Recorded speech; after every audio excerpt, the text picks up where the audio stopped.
Au plus profond de la forteresse de Nightfall, enveloppé de murmures et d'ombres, réside le directeur.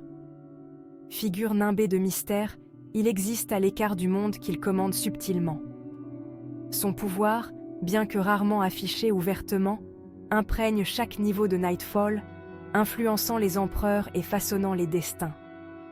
Même les plus hauts dignitaires tremblent devant lui, leurs mots étranglés dans leur gorge, alors que son regard perçant semble percer leurs âmes. C'est un érudit, un guerrier, un sage. Et pourtant, il n'est rien de tout cela, car il transcende toute définition. Sa sagesse est ancienne, son savoir vaste, et ses motivations restent désespérément, terriblement obscures. L'existence même du directeur est un paradoxe, détaché du monde, mais indéniablement à sa tête. C'est un marionnettiste silencieux, tirant des ficelles invisibles à tous, sauf à ceux qui osent regarder au-delà du voile du monde ordinaire. Et dans le chapitre 191, le pouvoir du directeur, nous est offert un rare aperçu du fonctionnement de son esprit énigmatique. L'une des démonstrations les plus frappantes de la nature surnaturelle du directeur réside dans ses interactions avec les loups de Nightfall. Ce ne sont pas de simples bêtes, ils sont des extensions de la forteresse elle-même, imprégnées d'une magie ancienne qui défie toute explication.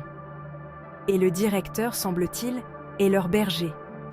Nous le voyons dans la cour éclairée par la lune, une silhouette solitaire au milieu d'une meute de ces créatures spectrales. Il ne grogne pas, ne montre pas les crocs. Au lieu de cela, il se penche vers sa main, leurs yeux brillants d'une intelligence qui glace le sang. Il leur parle, non pas avec des mots, mais avec un bourdonnement profond et résonnant qui semble vibrer de pouvoir.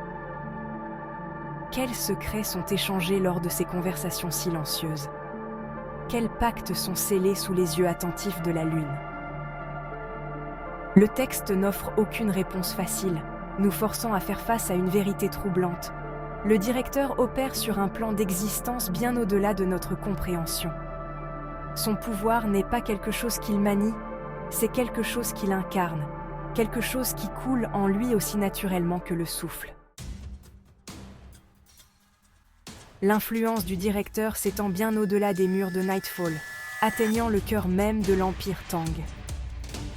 L'empereur, figure habituée à l'autorité absolue, se retrouve humilié, chacune de ses décisions sous-pesées par rapport au désir tacite du directeur. C'est une danse délicate, un numéro d'équilibriste entre le pouvoir terrestre et quelque chose de bien plus ancien et profond. Nous sommes témoins de l'arrivée d'un envoyé du palais, porteur d'un message pour le directeur. Le contenu n'est jamais révélé, mais le comportement du messager en dit long.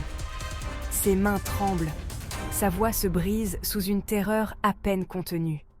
Il sait qu'il se trouve devant un pouvoir bien supérieur à celui de n'importe quel empereur, et le poids de cette connaissance menace de l'écraser. L'empereur est peut-être assis sur le trône, mais le directeur détient les clés du royaume. Cette dynamique n'est jamais énoncée explicitement, mais elle plane dans l'air, une vérité tacite qui sous-tend chaque interaction entre le séculier et le mystique. Cela soulève la question suivante: que se passe-t-il lorsque ces deux mondes entrent en collision? Que se passe-t-il lorsque la volonté de l'empereur se heurte au dessein du directeur? Section 4. Le regard de l'astronome. Là où les luttes mortelles s'estompent. La véritable portée des préoccupations du directeur devient apparente dans son observatoire. Entouré d'astrolabes et de cartes célestes, il semble plus intéressé par le mouvement des astres que par les mesquines querelles des hommes. Le destin des empires s'élève et s'effondre, mais il reste fixé sur le cosmos. Ce détachement, cependant, n'est pas de l'indifférence. Le directeur comprend que les affaires des hommes ne sont que des ondulations dans un étang bien plus vaste. Il voit les schémas qui se tissent à travers l'histoire.